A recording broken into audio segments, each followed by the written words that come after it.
Hey guys, it's Miss Crystal and it's Wednesday and we're going to talk about some books. So not only is it Wednesday, it is Cinco de Mayo, which means that the books that I picked out are going to be from Latinx, Hispanic, Chicana authors, or they're going to be featuring those sorts of characters.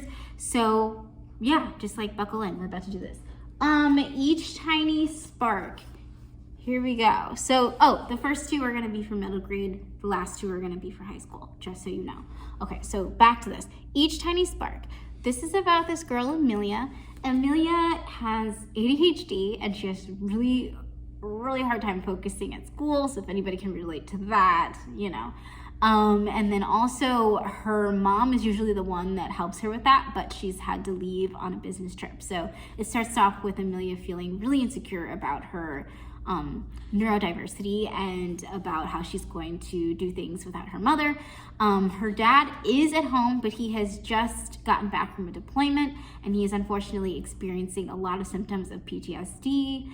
And so in order for her to reconnect with him, because he's been withdrawn, self-isolating, things like that, in order to connect with him, she's begun to start welding with him. So it starts to have this really beautiful this really beautiful father-daughter relationship that I feel like never gets showcased a lot, especially in literature. Also in the background, Amelia is dealing with a school project that is bringing up some feelings of discontent with the way that immigrants have been treated in the past in her community. So, I don't know, give it a twirl. I liked it. Okay, next one, Flamer.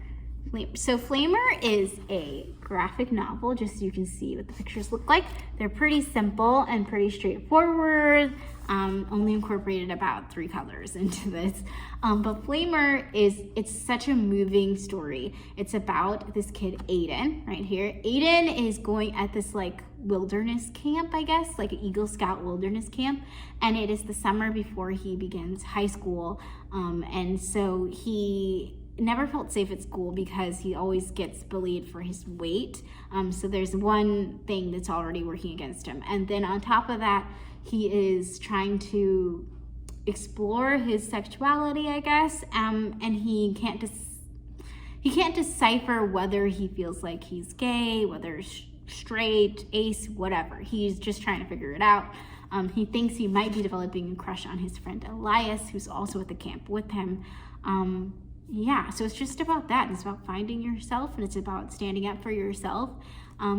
It's a good one. Check it out. Okay. So, Don't Ask Me Where I'm From. So, Don't Ask Me Where I'm From is about this girl, Liliana. She is at this urban school, which has its difficulties, but one of the great things about it is that everyone there pretty much looks like her. They're all either Hispanic, Latinx, Chicana, and they all kind of deal with similar issues.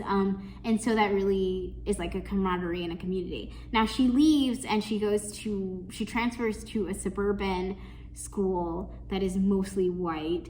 And so she feels very insecure, and so she starts to pull back her own personality in an effort to erase her ethnicity. So she starts to be a little quieter. She starts to go by Lily instead of Liliana. It's a whole thing. And then she finds out that her father, he kind of stepped out on the family. He regularly does this, so she thought he just left again, but actually he had been deported. He's undocumented, and she wasn't aware of that. And so now she has all these mixed feelings about the way that people treat people of her ethnicity, and she feels more, she feels like she can stand up for herself more, and it's an awakening. Now I really have to have a voice for my community because she saw something terrible happen. So I don't know, it's a good one, kind of slow moving, but I'm into it. Okay, Each of Us a Desert. So this one is probably my hardest one to explain and my hardest one to give to people because it is so special. I think that if you like poetry, if you liked Pet, if you liked Dig, if you know what those are, then I think you would like this one. Now, if you are not like a person who likes to read, I'm gonna say no, because this is kind of tough. It's kind of tough to get through, I feel like, if you don't like words, you know. But basically, I'm gonna give you a synopsis because the jacket does nothing for you. The main character is named Soshio. It's spelled really weird, so Soshio. And she is like she takes on other people's emotional labor, basically. They tell her these like stories, and then she takes those stories in and then releases them back to the god Solus, who has basically burned the like a dystopian world. Solus has burned much of the world away for some reason. Solus is a sun god, and so she takes in people's stories and she gives them back to their god, essentially. A lot of the world is desert. A lot of it is, you know, desolate or burned. So that's where the title comes from.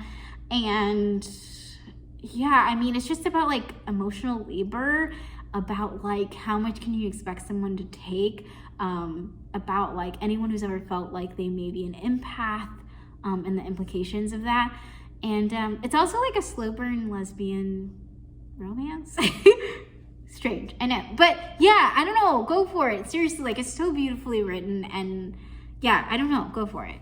Anyway, those are my 4. I hope everyone has a great Cinco de Mayo, and that everyone looks up what Cinco de Mayo is about and the origins of it, okay? So that's my homework for you. I guess I'll see you guys next week.